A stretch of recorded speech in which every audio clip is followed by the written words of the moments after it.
नमस्कार। भारतीय जनता पार्टी ने मोहन यादव को मध्य प्रदेश का मुख्यमंत्री नियुक्त किया। सबको बड़ी हैरानी हुई, यह बहुत चौंकाने वाला फैसला था। कई लोगों ने तो यहाँ तक कहा कि खुद मोहन यादव को नहीं पता था कि वो मुख्यमंत्री बनने वाले हैं। हालांकि 6 दिसंबर को उनकी एक मुलाकात हुई थी, उनको बहुत इमरजेंसी में बुलाया गया था दिल्ली, और पार्टी के राष्ट्रीय अध्यक्ष जेपी नड्डा उनसे मिले थे 6 दिसंबर की रात को।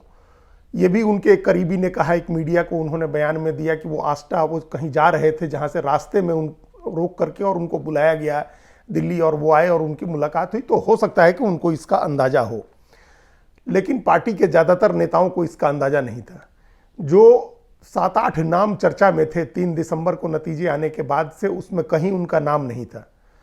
मुख्यमंत्री जो उस समय थे, तत्कालीन मुख्यमंत्री शिवराज सिंह चौहान से लेकर के ज्योतिरादित्य सिंधिया और नरेंद्र सिंह तोमर से लेकर के प्रहलाद पटेल और कैलाश विजयवर्गीय वगैरह सबके नाम चर्चा में थे। यहाँ तक कि प्रदेश अध्यक्ष वी.डी. शर्मा का भी नाम लिया जा रहा था।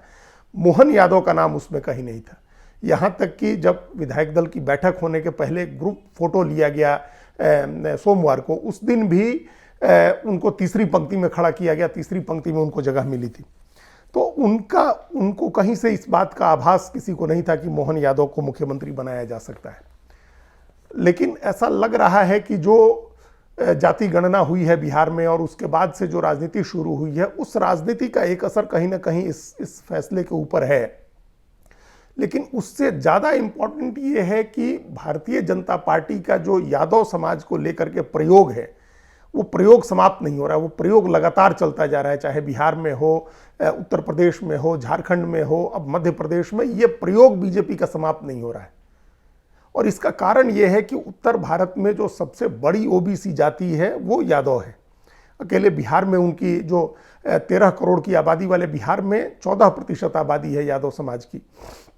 इसी तरह से बड़ी आबादी 10% के करीब 11% आबादी उत्तर प्रदेश में भी है, जहां 24 करोड़ आबादी है जिस प्रदेश की। झारखंड में भी है, मध्य प्रदेश के भी कुछ हिस्सों में, हरियाणा के कुछ हिस्सों में, राजस्थान के कुछ हिस्सों में। तो ये हर जगह, यहाँ तक कि राजधानी दिल्ली में भी एक आबादी है यादव समाज की। तो उस संभवतः इस वजह से बीजेपी का प्रयोग समाप्त नहीं होता। बीजेपी लगातार किसी न किसी तरह से ये उपाय करती है कि यादव उसके साथ जुड़े, उसको वोट दें। लोकसभा में तो कुछ वोट मिलता भी रहा है, लेकिन अभी तक का रिकॉर्ड ये है कि विधानसभा के चुनावों में यादव का वोट बीजेपी को नहीं मिलता है या उसके विरोध में जाता है।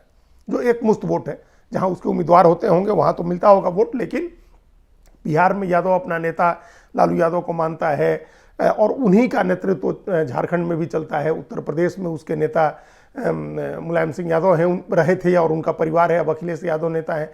तो वो बीजेपी, एंटी बीजेपी उसकी टेंडेंसी हो गई है। और लालू यादव, मुलायम सिंह यादव के उभार के साथ ही 90 के दशक में जब बीजेपी मंदिर आंदोलन चला रही थी, उसी समय लालू प्रसाद और मुलायम सिंह के असर में यादव ने सेकुलर प्रैक्टिस शुरू किया, सेकुलर होने की प्रैक्टिस शुरू की। और उसी समय मुस्लिम यादव का एक समीकरण बना, जिसकी वजह से वो वोट हमेशा बीजेपी के एंटी है। अब उसको अपने साथ जोड़ने के लगातार प्रयोग बीजेपी करती है। और मध्य प्रदेश में भी ये पहला प्रयोग नहीं है, मोहन यादव पहले प्रयोग नहीं है। इसी प्रयोग के तहत जब उमा भारती को हटाया गया था तो बाबूलाल गौर मुख्यमंत्री बने थे, वो भी यादव समाज से आते थे। लेकिन फिर वो थोड़े समय में बीजेपी का मोह भंग हो गया और उसके बाद शिवराज सिंह चौहान बने तो लगातार 15 साल रहे। अब उनको बदल के फिर मोहन यादव को बनाया गया है। ये नई स्थितियों का प्रयोग है, ये नए दौर का प्रयोग है। जब से केंद्र में बीजेपी की कमान नरेंद्र मोदी और अमित शाह के हाथ में गई है, तब से ये प्रयोग ज़्यादा तेज हुए हैं।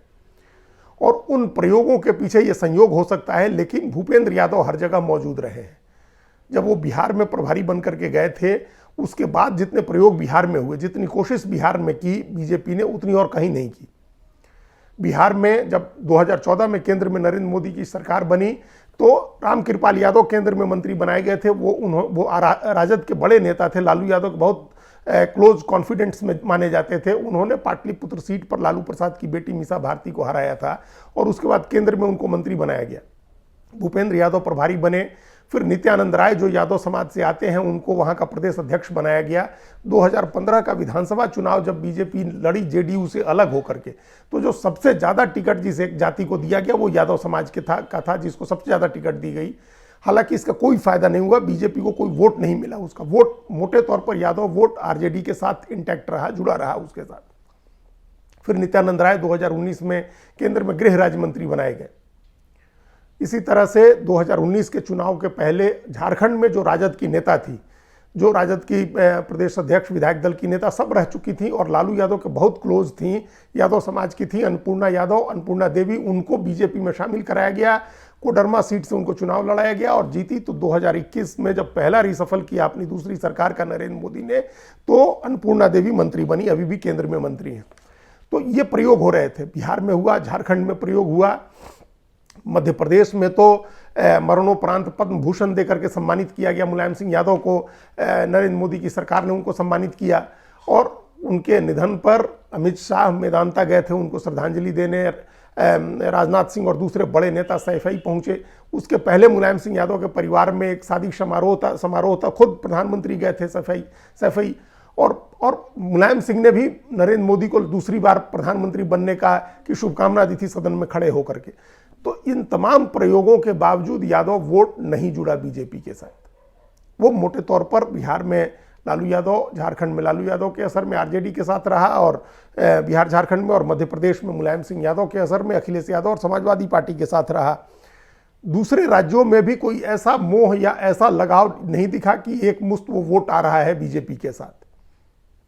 अब एक नया प्रयोग है ये, और ये भी संयोग है कि ये प्रयोग जिस समय हुआ उस समय भूपेंद्र यादव चुनाव प्रभारी थे मध्य प्रदेश के, और उसी समय चुनाव जीतने के बाद 163 सीट हासिल करने के बाद बीजेपी ने मोहन यादव को मुख्यमंत्री बनाया है।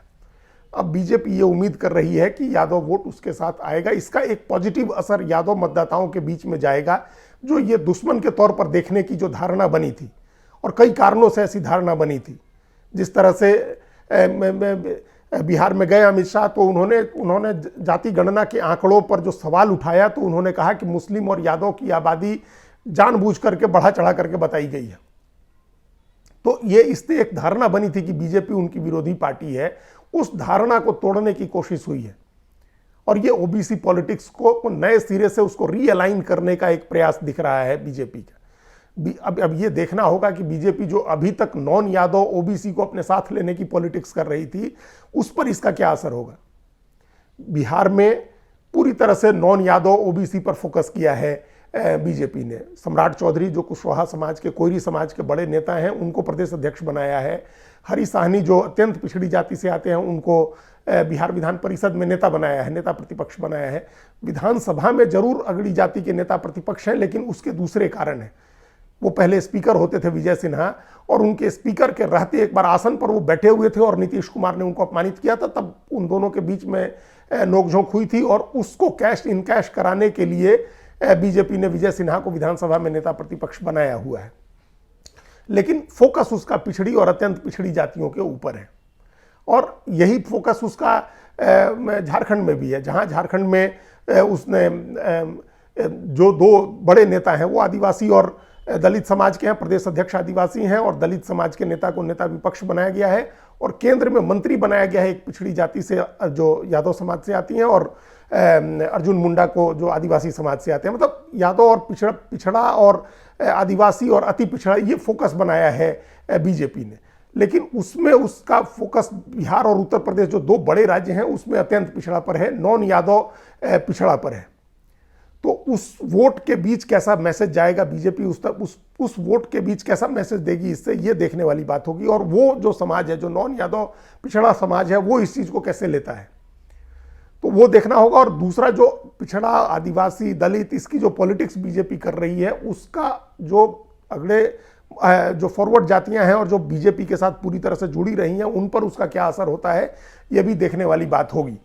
लेकिन ये मोहन यादव को बना करके एक नया प्रयोग बीजेपी ने किया है, उस प्रयोग को आगे बढ़ाया है जो वो करती आ रही थी पिछले कई वर्षों से। और ये लगता है कि ये एक अभी तक टेस्ट कर रही है बीजेपी कि उसको वो वोट उसके साथ आता है या नहीं आता है। और हो सकता है कि उसको ये फीडबैक हो, जमीनी फीडबैक हो, कि लोकसभा के चुनाव में यादव वोट जाता है बीजेपी को, चाहे वो यादव सेकुलर प्रैक्टिस कर रहे हो पॉलिटिक्स में और असेंबली के इलेक्शंस में। लेकिन ये सबको पता है कि वो डीपली रिलीजियस कास्ट है, गौपालक होते हैं और पूजा करने वाले होते हैं, मंदिर जाने वाले होते हैं। तो उस जो लोकसभा चुनाव में हिंदुत्व और राष्ट्रवाद का एजेंडा होता है बीजेपी को, उसको वो सपोर्ट कर सकते हैं। ये एक धारणा है, उस सोच में हो सकता है कि बीजेपी ने मध्य प्रदेश में ये प्रयोग किया हो, लेकिन ये एक तरह का रीअलाइनमेंट भी है जो गैर यादव पिछड़ी जाति की राजनीति से आगे निकल करके यादव को फिर से अपने साथ लाने का जो फिर से प्रयास हुआ है, उससे कुछ समीकरण बिगड़ भी सकते हैं। ये भी एक देखने वाली बात होगी, लेकिन अभी आने वाले दिनों में, थोड़े दिनों में जब आगे और राजनीति होगी तो पता चलेगा कि इसका जमीनी स्तर पर क्या असर होता है। धन्यवाद।